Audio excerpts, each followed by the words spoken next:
It's the show where Hawaii's newsmakers come to talk and to take your questions live.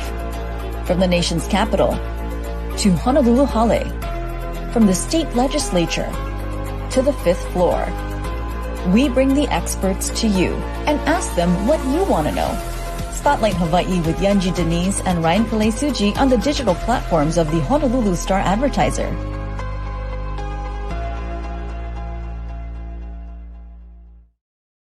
Aloha, thanks so much for joining us here on this Wednesday morning. I'm Yanji Denise, joined by Ryan Kalei-Suji, and this is Spotlight Hawaii on the digital platform of the Honolulu Star-Advertiser. This morning, Ryan, we are heading over to the Hawaii State Capitol.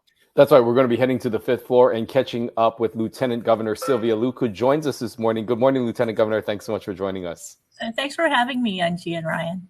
Well, let's start off with an initiative that you are really championing, and that's the Ready Keiki initiative. If you can just provide us an update of how things are going at this point in time. We know that there were slated to be 11 classrooms that would be opening in August. What other information and details can you provide us right now of where you're at with this new initiative? Yeah.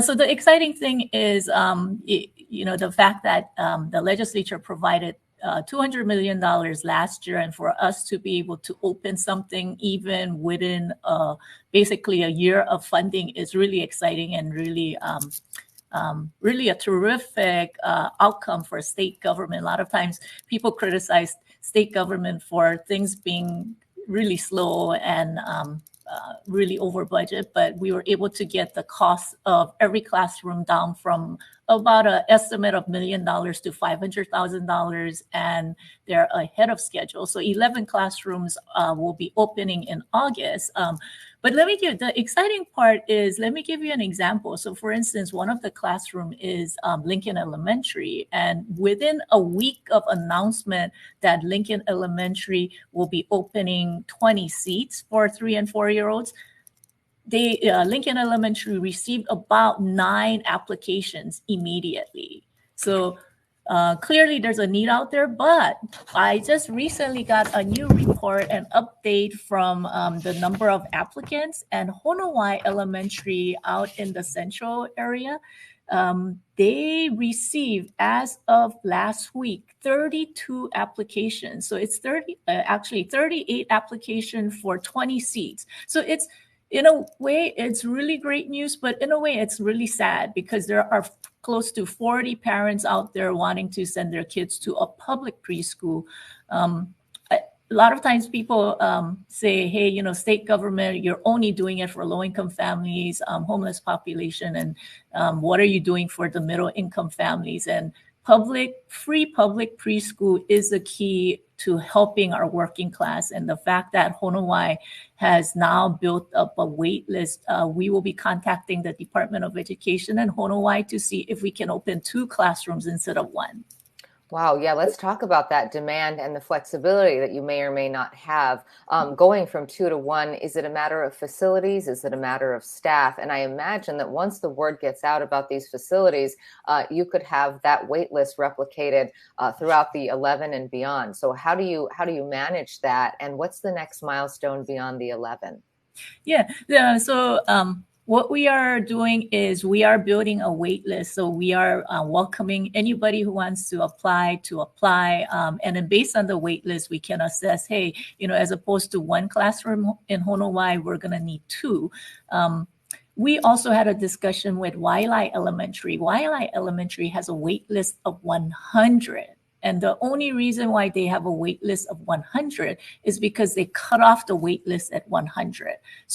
So that shows where the demand is. And these are, they were saying that a lot of the working families from even all the way to from Waimanalo all the way to Waikiki are applying at Waialae. So these are really interesting statistics, and we want to work using data to figure out where the next build outs will be. We have already identified close to 20 more classrooms for 2024.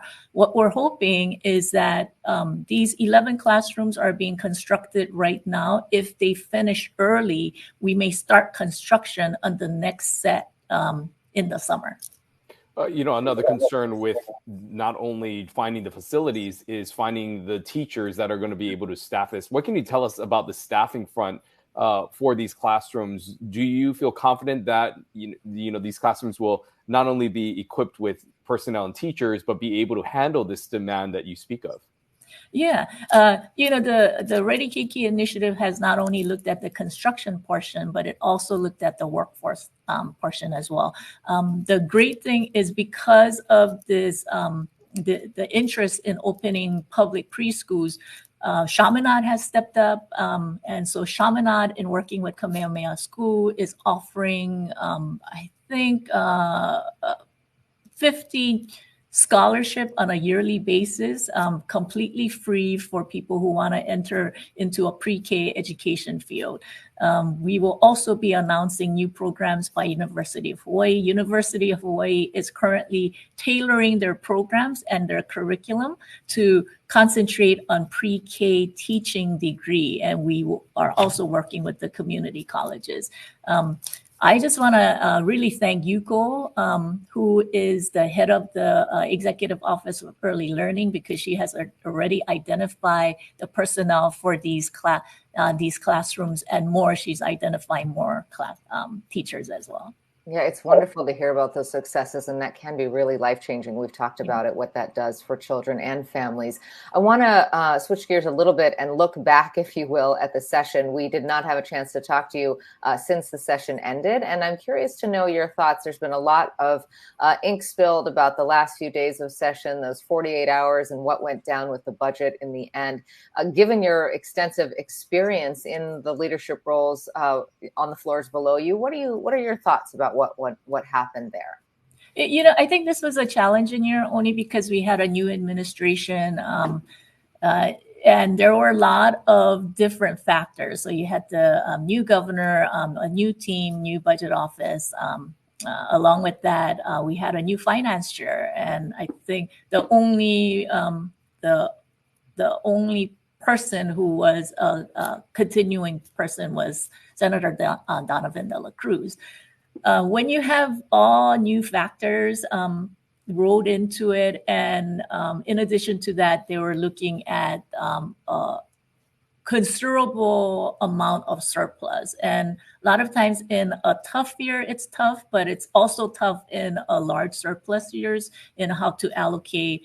And so I did have a chance to talk to many of the legislative leaders, and they have ideas on how to improve the system and make sure that they're more responsive, and what happened at the end of session doesn't repeat itself again. I want to ask you kind of a twofold question in that, do you believe that a longer session would have helped this situation of what happened at the end? And also tied into that, we also saw something that really didn't seem somewhat uncharacteristic for the legislature to do, is to provide the governor with that $200 million,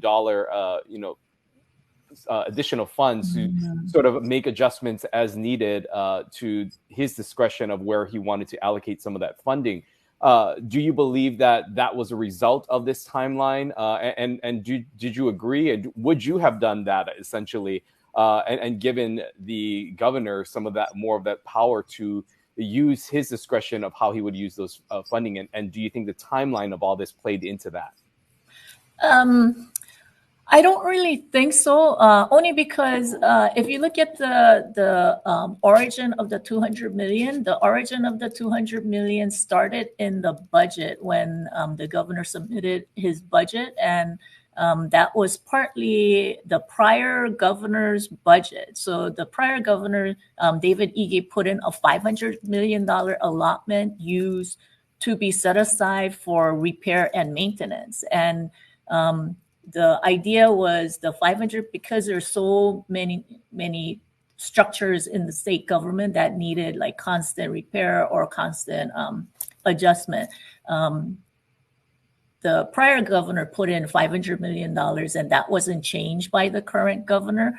So the idea was to give that flexibility to budget and finance to do repairs. I think what happened at the end was the legislature said, okay, instead of $500 million specifically for repair and maintenance that the governor and budget and finance can allocate for their purposes will loosen up that restriction even more to give that flexibility. So unlike how many it was described, it wasn't a new item that got put in. It was an adjustment of the 500. So I think if there was a restriction of the $500 million, I think that would be a concern for a lot of people. But then the amount was decreased with a looser restriction.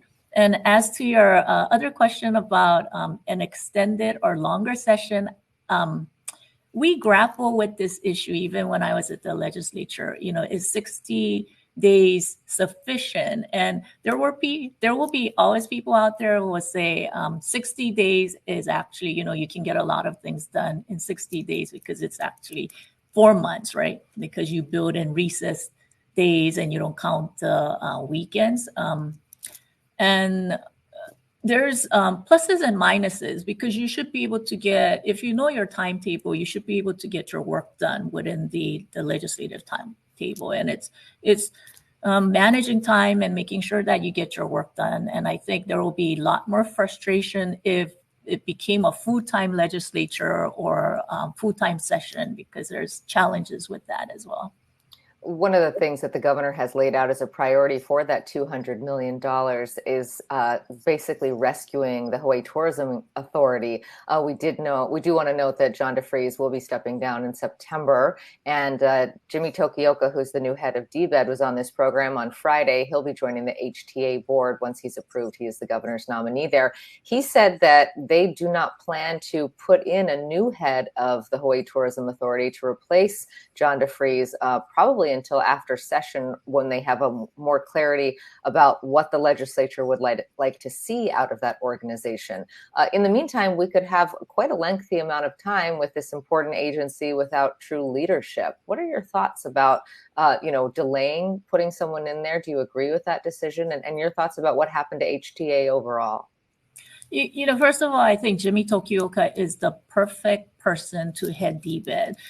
Jimmy has tourism background and, he has tourism industry background, and he has extensive relationship with the legislators. He has extensive knowledge of how not just state government, but county government works.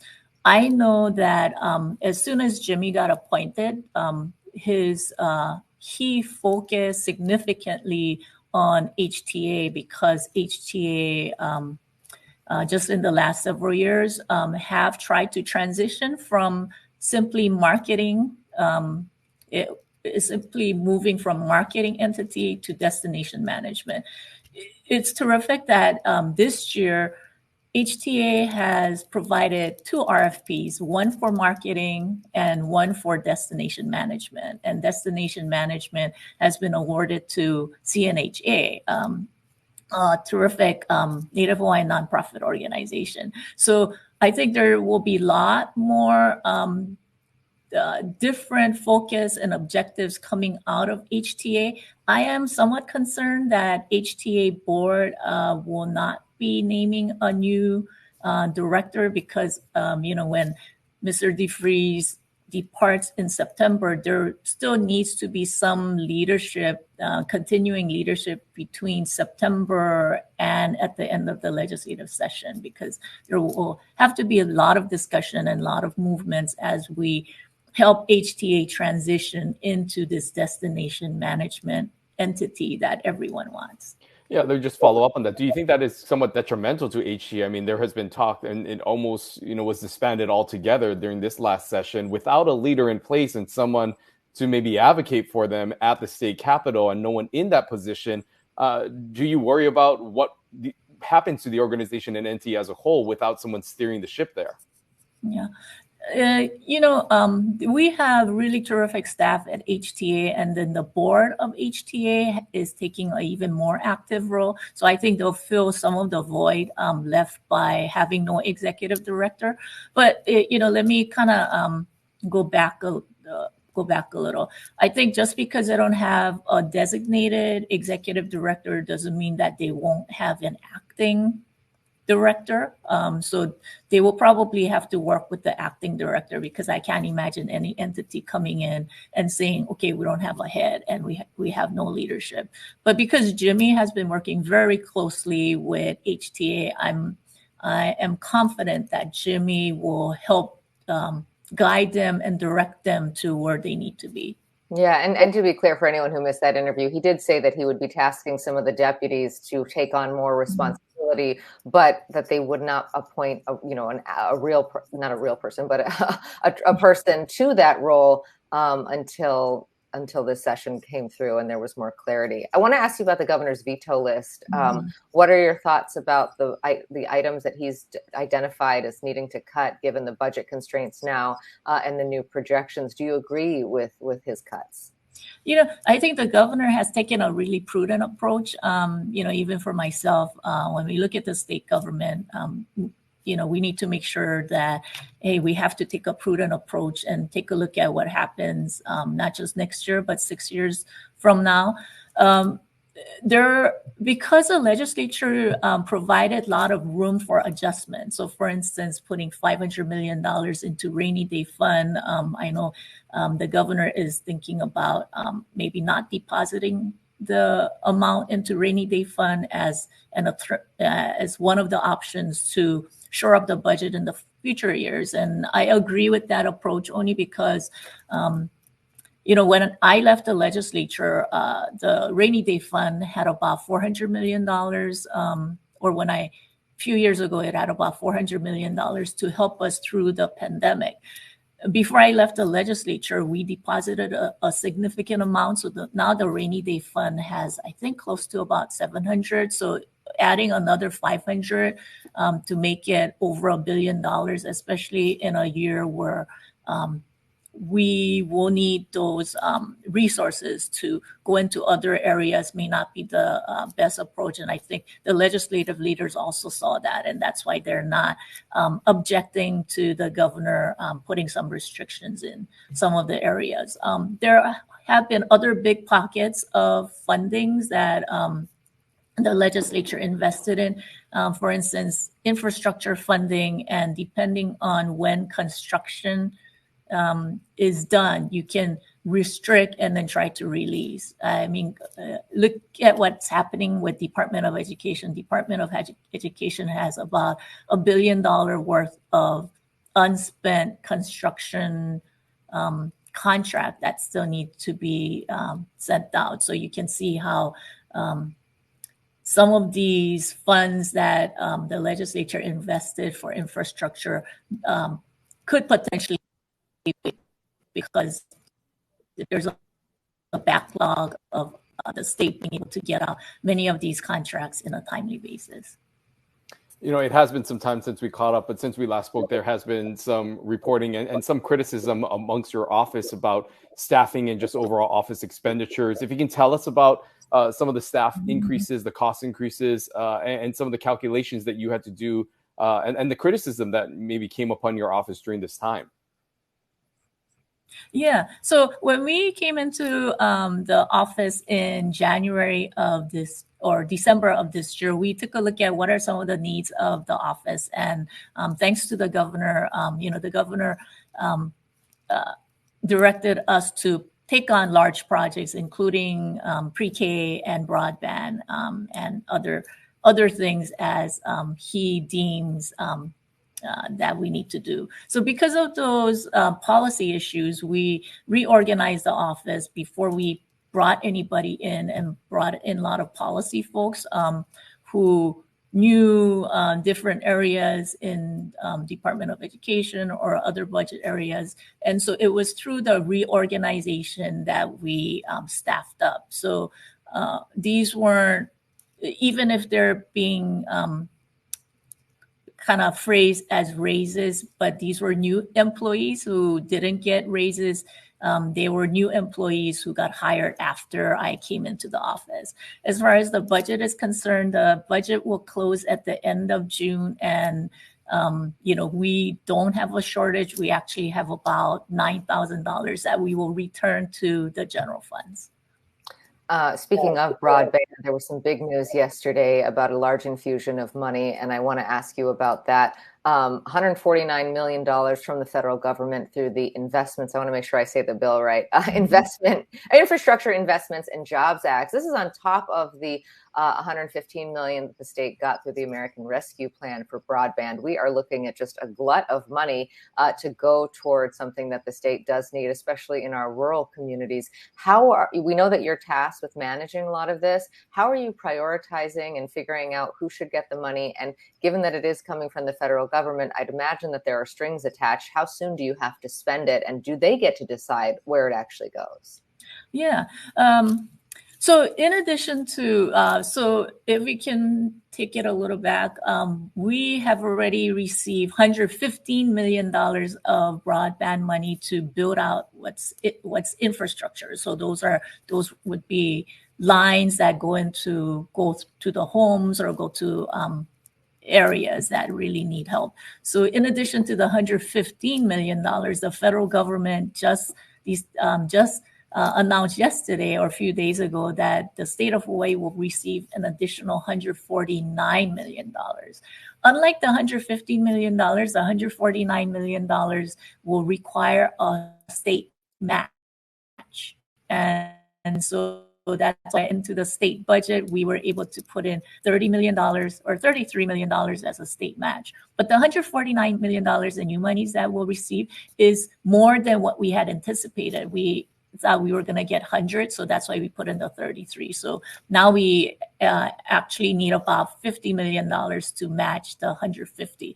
But Yunji, as you stated, this is like 150 plus the 100 that we got. This is like $250 million worth of broadband funding. And you take a look at some of the areas that don't have broadband service. If you drive from Hilo to Naalehu or certain pockets of Puna, if you're going to driving through Hana Highway, there's pockets in our neighborhood that don't have any service. And it's an unfortunate reality, but we need to make sure that every community and every area around the state is connected. And so we will not only be using the money to build out the infrastructure, we need to use the funding to ensure that people are equipped with devices and they know where to locate devices, whether it's in public spaces like public libraries or community centers, and have the ability to use it, because it doesn't make sense that we have all these broadband access, and as even state government transition to an online platform, that people don't know how to use online platforms. So part of it is a lot of outreach, getting out into the communities and working with them to ensure that they have not just the capability, but they have the know-hows to navigate through this, the next generation of online platforms. Well, hopefully there is maybe a boost that's also going to happen to the downtown area, because as you were talking there, we had a little bit of glitches. So, and speaking of broadband, downtown could also use a boost there as well. But just more specifically, when you talk about that, there seems like this is going to be a pretty heavy load for the amount of work that needs to go into this. Will your office be working directly or managing this? Is there specific departments that you're going to be working in within the administration to also help implement that?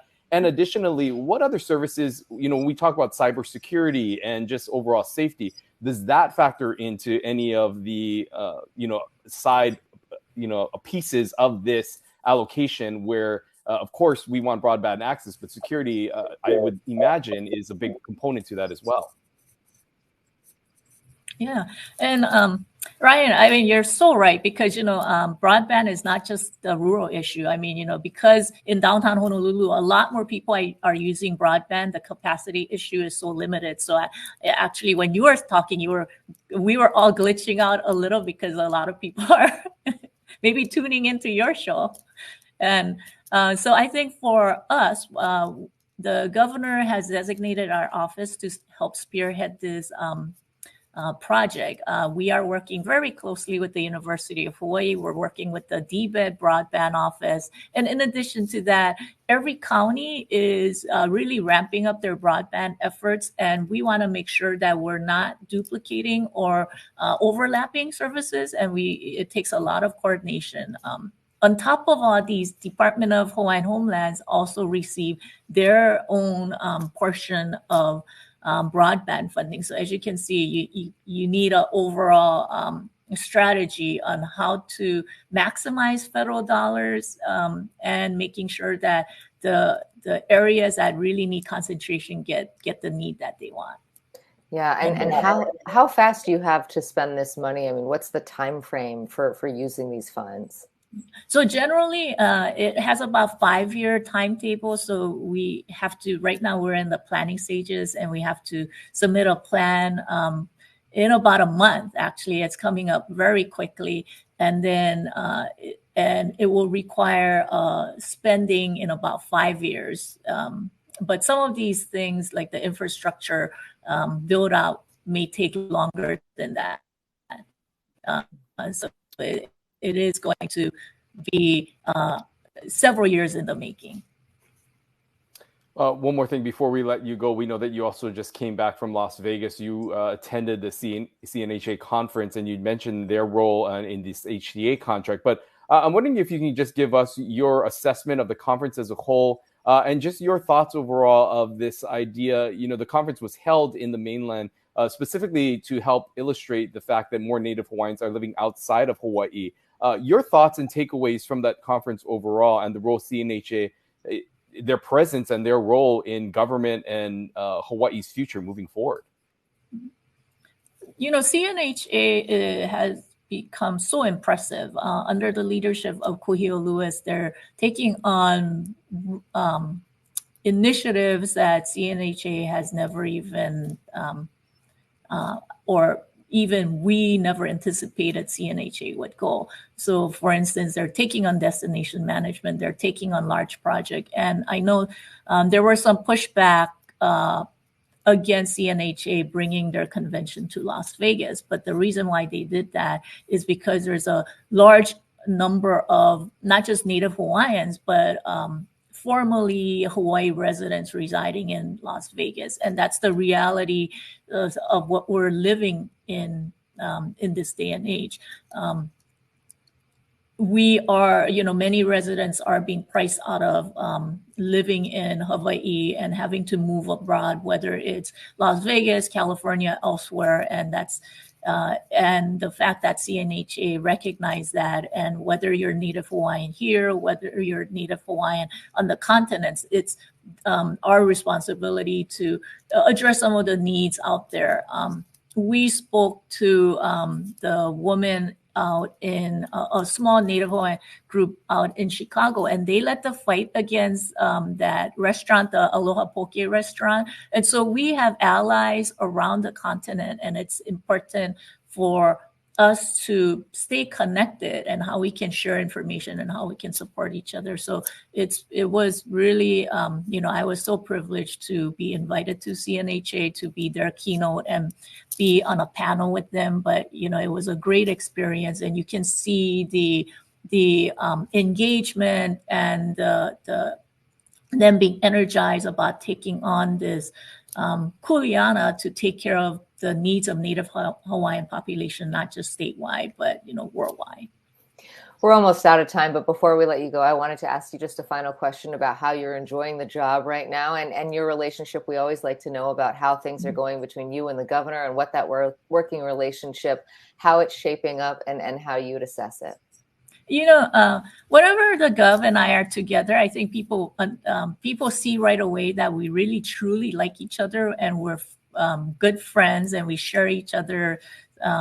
We share stories with each other. You know, he's texting me photos, and then, you know, I'm always chatting with him. And so we always look forward to getting together. We get together on a regular basis. And I think that's what people expect. You know, the governor and lieutenant governor working in conjunction to help the needs of the public. And, I'm thankful to him for allowing me to build out these classrooms, and he's busy building out the Kalahales right outside the state capitol and working hard on many of the issues. So I think this is what people expect. They want us to be working in food drive to take care of the needs of the state. So, we both feel very honored to be in this position, and we could not be here without the voters. Well, Lieutenant Governor Sylvia Luke, thanks so much for joining us here this morning and updating us on everything that's happening there on the 5th floor in your office. We look forward to more conversations in the future, but thanks so much for spending your morning with us. Thanks for having me. Aloha. Aloha. Always great to hear from her, and a lot of successes to share this morning, really, Ryan. When we talk about the Ready Keiki initiative, she did note just how fast they are getting those classrooms up and running. Of course, they have many more to do, but just right away within a year, they have those 11 that are starting up in August. And she said that in some cases, the waiting lists have already started, that there are many families who would like to have access to those facilities. They're trying to figure out if they can perhaps double or increase, how many students they allow in to those programs. So that is very encouraging. And, they're slated to try to get 20 more by 2024. That is the next milestone that she laid out for us. Of course, there are some staffing challenges, but she did highlight what's happening at Chaminade. And we have heard in the past about some programs at the University of Hawaii to try to accelerate the degrees so that we can get more teachers in those classrooms. And then also, Ryan, just a lot of money when it comes to broadband investment from the federal government. Yeah, and how they look to implement that and really focus in on some of those rural communities that were really exposed during COVID-19 and during the lockdowns of the pandemic, where many residents in certain parts of our community did not have adequate access. And so through this federal dollars and through the matches of the state government, a lot of money being poured into broadband and the overall infrastructure here in the state of Hawaii. The Lieutenant Governor saying she's working closely with other departments as well as agencies to ensure that there are really just an efficient way of rolling this out and ensuring that the money is well spent, because as you can imagine, when that much money is coming through, especially for a specific project and for a specific cause, there really needs to be a tremendous amount of coordination that happens across the state. And so we'll continue to keep updated with the Lieutenant Governor on that progress as it moves through. We also got to hear her comments about the ending of the legislative session, her noting that with there being a lot of new players involved in this year's legislative session, including their own administration being new and a new finance lead in the House, that also played into some of the chaos that was described in those final moments of the legislative session. But she also noted that she doesn't believe that extending the session or making it a year long would have prevented anything like that, because of the fact that the way that things sort of operate in those final moments and that last push by many to get their bills passed. Yeah, also hearing her concerns about the Hawaii Tourism Authority and the leadership vacuum that will be in place once John DeFries steps aside in September. It doesn't sound like there will be a new head of that agency for some time. There will likely be someone in the interim, or, when we talked to Jimmy Tokioka from DBED, he said that he would be tasking, he supports tasking a number of people who are in place already with additional responsibilities. But, there are some concerns as that agency has to advocate for itself at the legislature. If there's no person who is the named executive of that organization, how that actually works. We'll have to see how that all comes to bear. But she did express a lot of confidence in Director Tokioka in his role at DBED, and also a lot of support there, you heard at the end, for CNHA. Yeah, and also just going in and highlighting that the relationship between her and the governor continues to remain strong, and that they continue to have weekly meetings and chats. And so we'll continue to see how the 5th floor manages the state, so to speak, as we move through and enter into this second half of the first year of this Green administration.